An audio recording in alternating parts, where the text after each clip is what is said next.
98,000 కోట్ల రూపాయలు వీళ్ళు దోచేశారని లెక్కాపత్రం లేకుండా. సో ఇంత పెద్ద స్కామ్లో ఈడీ కూడా ఆరా తీస్తోంది, ఫైల్స్ అడిగింది. కాబట్టి ఇక ఇది ఎంతో దూరంలో లేదు అని చాలా కాన్ఫిడెన్షియల్గా అందరూ మాట్లాడుకుంటున్నారు. వెళ్ళి జగన్ తలుపు కొట్టడమే. సో వీళ్ళు ఇప్పుడు జైలుకి వెళ్ళిన ధనంజయ రెడ్డి, కృష్ణమోహన్ రెడ్డి వీళ్ళ పాత్ర చాలా కీలకమైంది లిక్కర్ స్కామ్లో. మొత్తం పాత్రదారులు వీళ్ళు, సూత్రధారులు వీళ్ళు.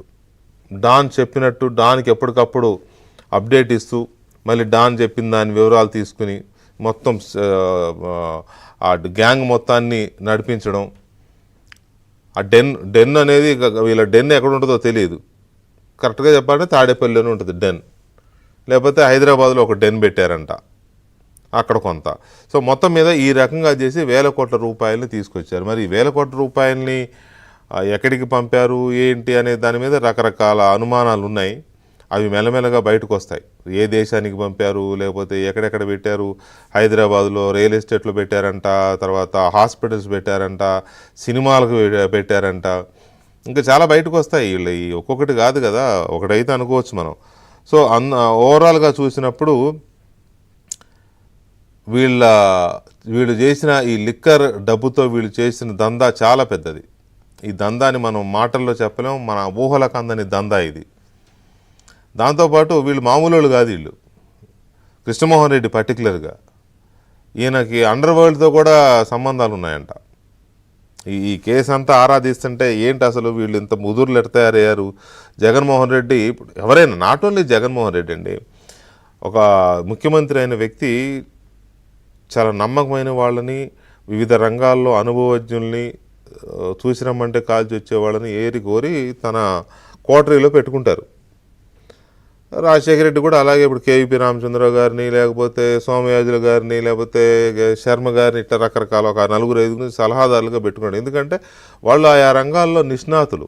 ఏం చెప్తే ఇది ప్రాబ్లంగా ఉందంటే ఏదో రకంగా ఆ ప్రాబ్లం సాల్వ్ చేసే నిష్ణాతులు వాళ్ళు. సో చంద్రబాబు గారికి ఉన్న సలహాదారులంతా వాళ్ళు బయటికి కనిపించరు, ఎవరి పని వాళ్ళు చేసుకుంటూ వెళ్ళిపోతూ ఉంటారు.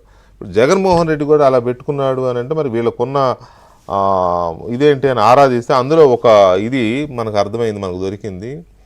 మీకు బాగా గుర్తుండి ఉండాలి, మోనికా బేడి అని ఒక ఆర్టిస్ట్ ఉండేది, తెలుగు సినిమాల్లో హీరోయిన్గా పనిచేసింది మోనికా బేడి. ఆమె అసలు పేరు ఏంటి అంటే సనా మాలిక్. అసలు పేరు సనా మాలిక్. మంచిగా పిల్లికాళ్ళతో చాలా అందంగా ఉండేది. పిల్లికాళ్ళు అంటే ఏమంటారు వాటిని, మొత్తం మీద చాలా గ్లామర్గా ఉండేది. తీసుకొచ్చారు తెలుగు సినిమాల్లో 2-3 రాఘవేంద్రరావు గారి డైరెక్షన్లో కూడా ఒక సినిమా చేసినట్టుంది, అంతేనా? తాజ్మహల్ ఏదో, తాజ్మహల్ సంథింగ్, తాజ్మహల్ అయినా తాజ్మహల్ ఏదో చేసింది. సో ఎందుకు ఆమె గురించి చెప్పాల్సి వస్తుందంటే, అబూ సలేం అని ఒకడు ఉండేవాడు ముంబైలో, మాఫియా డాన్. ఎవరు? దావూద్ ఇబ్రహీం నెక్స్ట్ అనమాట. ఆ డాన్కి ఈమె ప్రియురాలు. వీళ్ళు దొరికిపోయారు. దొరికిపోవాలంటే ఈమె ఏదో దేశం పారిపోవాలి, టర్కీనో ఎక్కడికో సమ్వేర్, ఏదో దేశం చెక్కేయాలి. వీళ్ళు చెక్కేయడానికి పాస్పోర్ట్ లేదు. పాస్పోర్ట్ కావాలంటే ఏం చేశారంటే వేరే పేరుతో, సనా మాలిక్ అనే పేరుతో పాస్పోర్ట్ తీసుకున్నారు. ఎక్కడ తెలుసా? కర్నూలు ఎంఆర్ఓ ఆఫీస్లో. ఎంఆర్ఓ ఆఫీస్లో పాస్పోర్ట్ ఇస్తారా అని మీరు అనవచ్చు. పాస్పోర్ట్ ఎంఆర్ఓ ఆఫీస్లో ఎవరు? నేను మీకు పాస్పోర్ట్ కావాలంటే నేను ఇక్కడ నివసిస్తున్నానని ఎంఆర్ఓ ఆఫీస్లో మీకు ఒక నివాస ధృవీకరణ పత్రం కావాలి.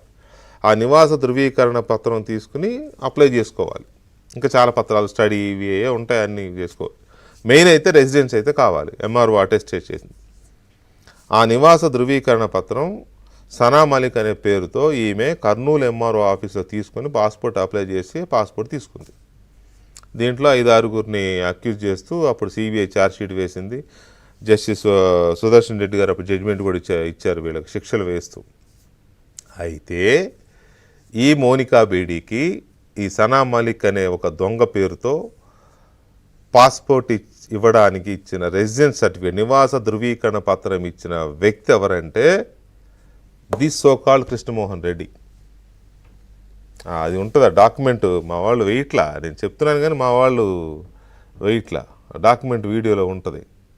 అది PW4 is the superintendent in the regional passport office, Secunderabad. He speaks the registration of application in the name of Sana Malik. PW Krishna Mohan Reddy was the Mandal Revenue Officer, Kurnool Mandal, who issued residence certificate dated 9/4/2001 in the name of Sana Malik Kamal. అది story. 2001లో ఈయన MROగా ఒక mafia don ప్రియురాల్కి residence certificate ఇస్తే దాని ఆధారంగా ఆమెకి passport వచ్చింది. అలా ఇచ్చేస్తారా రెసిడెన్స్ సర్టిఫికేట్? పైగా ఆమె ఎవరు? మాఫియా డాన్ ప్రియురాలు, సినిమా యాక్టర్ అప్పటికే. అంటే ఏంటి దాని అర్థం? అబూ సలీం అనేవాడితో బాతచీత్ జరిగిన తర్వాతనే కృష్ణమోహన్ రెడ్డి ఇష్యూ చేసి ఉంటాడు. దానికి ఎంత ముట్టినయో. అలాంటి కృష్ణమోహన్ రెడ్డిని ఏరి కోరి జగన్మోహన్ రెడ్డి గారు OSDగా పెట్టుకున్నాడంటే వీళ్ళు మామూలు కాదు, వీళ్ళు సామాన్యులు కాదు, వీళ్ళు మహాముదురులు. మామూలు ముదురులు కూడా కాదు, మహాముదురులు. అందుకే తీసుకొచ్చి పెట్టుకున్నాడు. ఇప్పుడు మనం లిక్కర్ స్కామ్ గురించే మాట్లాడుకున్నాం. ఇంకెన్ని వస్తాయో బయటికి ఈ డాన్లతో. అందుకే నేను డాన్ అంటున్నా. ముంబై మాఫియాతోనే సంబంధాలు పెట్టుకున్న మహానుభావులు. ఇంకొక స్టోరీ ఉంది, అది ఇప్పుడు చెప్పను, సందర్భం వచ్చింది చెబుతా. అది అది జైల్లోనే ఒక పెద్ద స్కామ్, పెద్ద సంబంధాలు మెయింటైన్ చేశారు వీళ్ళు అండర్ వరల్డ్తో. ఏకంగా చెప్పాలంటే అది ఇప్పుడు కాదు, సందర్భం వచ్చింది చెప్తాను, చాలా పెద్ద స్టోరీ ఉంది దానికి. ఎనీవే, సో ఇలాంటి ఈ డాన్ల గ్యాంగ్ అంతా ఇప్పుడు దొరికిపోయింది. All are behind the bars. అందరూ కటకటాల వెనక్కి వెళ్ళిపోయారు. ఇక మిగిలింది ఎవరు?